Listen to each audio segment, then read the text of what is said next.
La tension monte en Côte d'Ivoire. À la suite de la proclamation des résultats provisoires de la présidentielle 2025, Simone Veil Gbagbo sort de son silence. L'ancienne première dame conteste les chiffres annoncés par la commission électorale et appelle à un dialogue national pour préserver la paix et l'unité du pays. Entre méfiance, espoir et rivalité politique, son message relance le débat sur la transparence du scrutin et l'avenir de la démocratie ivoirienne.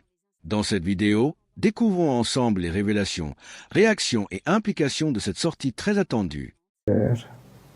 Mes chers frères, les résultats provisoires proclamés ce jour par la Commission électorale indépendante ne me placent pas en tête de cette élection présidentielle.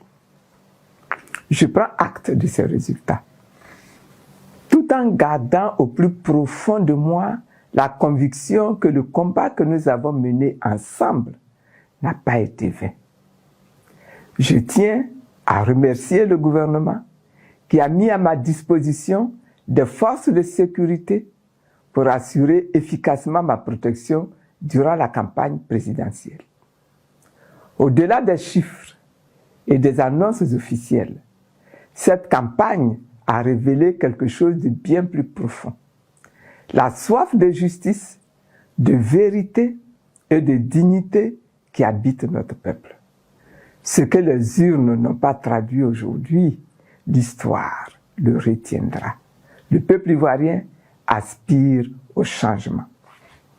Je tiens à adresser un immense merci à tous ceux qui ont cru en nous. Je vais exprimer ma profonde gratitude aux militantes et aux militants et aux sympathisants du mouvement des générations capables.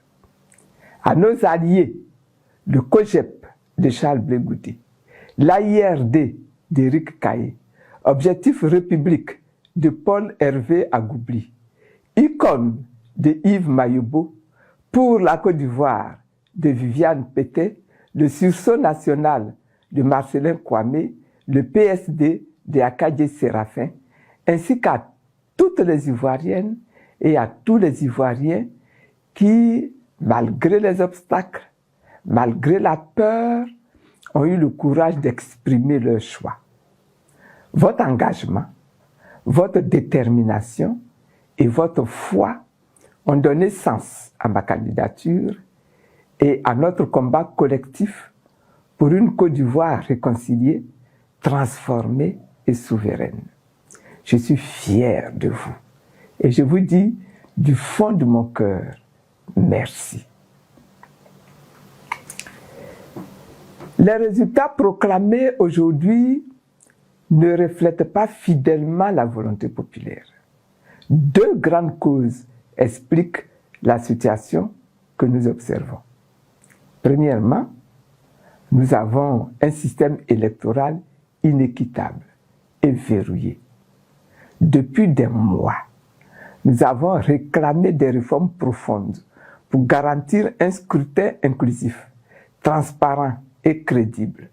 Le gouvernement nous a opposé une fin de non-recevoir, de sorte que cette élection s'est tenue avec un fichier électoral contesté, truffé de doublons, d'électeurs décédés et de radiations discutables.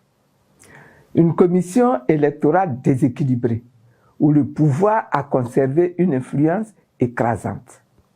Un climat d'intimidation et de violence qui a privé nombre de citoyens de leur droit de vote. Dans plusieurs régions du pays, Grand Pont, Yassap, Orbaf, Bougbo, Ngati, Tiaa, Lopou, Youil, dans la Niébi-Tiassa, Grand Yapo, Séguié, Boguié, Ano, dans la Mé, Motobe, Ndoubato, Minissi, Agou, le vote n'a même pas pu se tenir. À Fakobli, Serio, Guiglo, Issia, ou encore dans certaines communes d'Abidjan comme Yopougon, Sidessi-Lem, École Bad, des scènes de tension ont empêché le déroulement paisible du scrutin. Dans plusieurs localités, à Coupé, à Ferry, Bekwefin, Songo sous-préfecture, Daoukro, EPP d'Adiekro, Jacquesville, Atoutou, Yamsokro, des troubles, des saccages des urnes emportées, des attaques contre des locaux et des agents électoraux ont privé des électeurs de leur droit d'expression citoyenne. Nayo, une sous-préfecture dans le département d'Issia, est un exemple emblématique où des affrontements communautaires ont occasionné des morts, de nombreux blessés et des destructions de biens que je déplore. Je m'incline devant la mémoire de toutes ces victimes. Et pourtant, la CEI évoque un taux de participation supérieur à 50%, y compris dans des localités où le vote n'a pas eu lieu. Ce chiffre est manifestement inexact. Nous ne pouvons pas bâtir la démocratie de la sorte.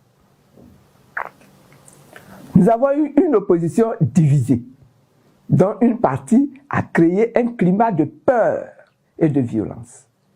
Il faut avoir le courage de regarder la vérité en face. Le changement souhaité par le peuple ivoirien était à portée de main. Malheureusement, certains acteurs ont privilégié leur calcul personnel, leur égoïsme et la division au détriment de l'intérêt du pays.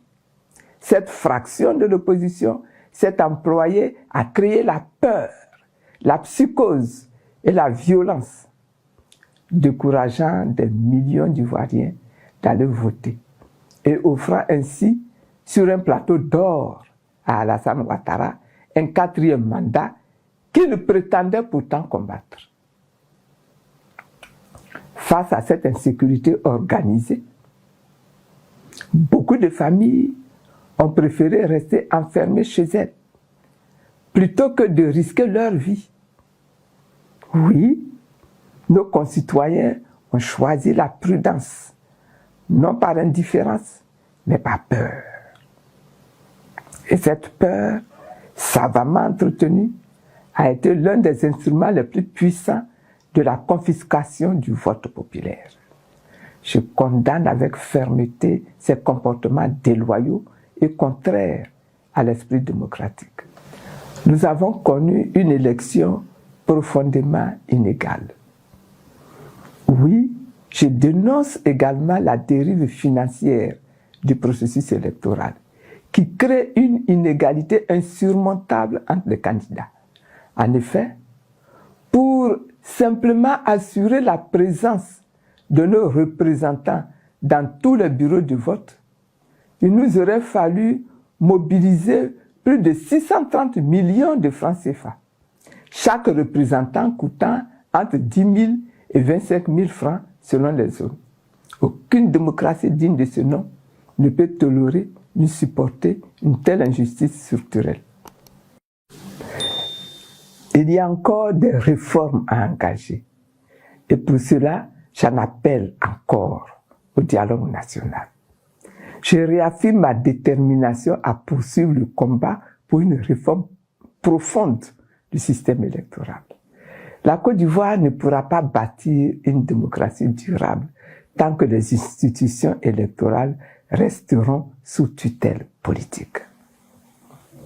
Tant que le financement des campagnes ne sera pas équitablement régulé, tant que la transparence des résultats ne sera pas garantie par la loi et la technologie.